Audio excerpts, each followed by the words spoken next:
Good day, everyone.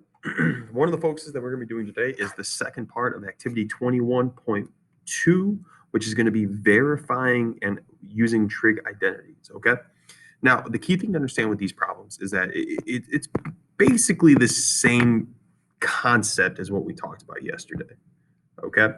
And what I mean by that is that basically we're still going to simplify identities. Okay, we're still going to simplify trig functions. We're going to try to get down to this lowest point. The difference with a verifying problem is simply the fact that they actually tell you what you're actually trying to get to. Okay, I always call this one kind of like a proof. You're almost trying to prove that you can turn this into this. Okay, but at the same time, one of the big things I want you to understand is that a lot of this is just simply using your identities to simplify whatever you have. So the same exact process that you would take in the other example is the same exact steps you would take in problems like this. You're still going to try to take your key steps, things like turning everything into sine and cosine, looking at all your identities, trying to figure out what piece to put in there. The only difference now is going to be that you actually have an end in mind, okay? So if I look at particular examples, I see problems. Let's go down to one of these down here. So I see a problem like this where it's like tangent cosecant equals secant. So for a lot of times what you have here is you have your value and then what you're trying to verify. So your goal basically is to try to somehow turn tangent times cosecant into secant. Well, easy enough. I can turn these each into tangent can become sine of theta over cosine of theta. Cosecant can become 1 over sine of theta. And if I cancel those out, that would give me 1 over cosine of theta. Okay? Which then I can turn that into secant of theta. So you see how I could turn this into this? And then eventually that leads me into that verified portion of my answer. Okay? And that's going to be like our ultimate goal for these types of problems. Okay? We really want to try to build up so that I can actually get to that final example.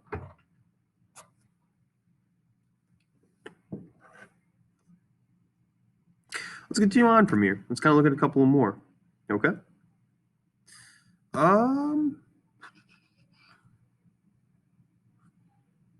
Let's do a problem like number C. On top of that, I do have a lot of room down here, which we are going to need for one like this. So this one's kind of a doozy, okay?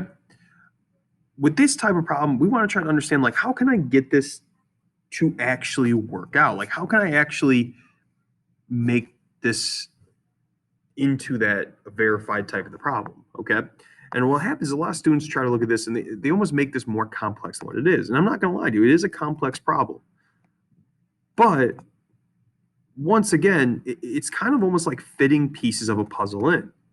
We want to try to think of how would I try to get this portion closer to this portion over here, okay? Well, we can do this a couple different ways. First step is let's just look at our denominator. In our verified side, we have sine squared minus cosine squared. This in very particular, okay? One of the common things that we have to get used to is that this is actually two perfect squares, okay? I almost want you to think about this just like we would think about x squared minus 4. I could break that up into x minus 2, x plus 2, okay? See how that can kind of make sense? See how I can actually build off of that? Well, the reason that's an important idea is because that same type of factoring can actually be used with this type of problem right here. Technically, I could rewrite this as sine minus cosine, sine plus cosine. And the reason that's important is, don't you have a piece of these in each of these denominators over here? For example, don't you have sine minus cosine here and sine plus cosine here? Well, now I can look at this and say, okay, I want to get these two denominators to match this one. To do this, I have to multiply by what's missing. So I'm going to go ahead and multiply the first one here, the cosine over sine of x. I'm going to multiply this one. Let me just grab my eraser real quick. I'm going to multiply this value by sine minus cosine on both top and bottom. That would give me cosine of x, sine minus cosine of x on top, all over, and then I can simplify that. If I'm going to multiply this by my bottom value, I know what that's going to come out to be because it's perfect squares. Sine squared of x minus cosine squared of x. Then over here, I'm going to multiply this equation by the other one, sine plus cosine. That would then become minus sine of x times sine plus cosine of x all over, and then once again I can simplify the denominator to get sine squared of x minus cosine squared of x. Okay? So currently right now, all I'm doing is taking whatever missing piece I have and multiplying it. I had sine minus cosine of x here, so I had to multiply it by a sine plus cosine of x. I had a sine of x plus cosine of x here, so I multiplied it by that missing piece. Now at this point, I can start to simplify this, okay? Notice how the two denominators are the same. So let's go ahead and multiply the tops together and see what happens, okay? The denominators are going to stay the same value. We have sine squared of x minus cosine squared of x, okay? Remember, when I'm adding and subtracting fractions, the denominator stays the same, and then the actual numerator gets subtracted. Well, let's go ahead and distribute this to simplify and try to make our lives a little bit easier. This would become cosine of x times sine of x minus cosine squared of x. And then I'm subtracting this side over here. That would become minus sine squared of x. And then that would also be minus sine of x cosine of x. Okay, remember, we have to distribute that negative through as well. Okay? Oops, sorry about that. Let me get this out of here. So now let's just start simplifying and see where this goes. And like I said, don't get nervous about the values here. Don't get nervous about how big this equation is. Notice it's just our math. It's our algebra skills that we've used in the past. It's just now we're dealing with cosine and sine. Okay? It's really not a lot different. Well, if you notice, you see how this value has sine and cosine and this value has sine and cosine? Well, those would cancel each other out. And currently at this point, I'm left with negative cosine squared of x minus minus sine squared of x all over sine squared minus cosine squared.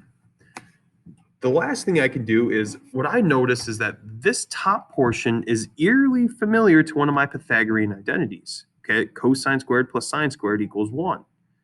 The only difference is I need a plus sign. Well, technically, I can factor out a negative 1 from this.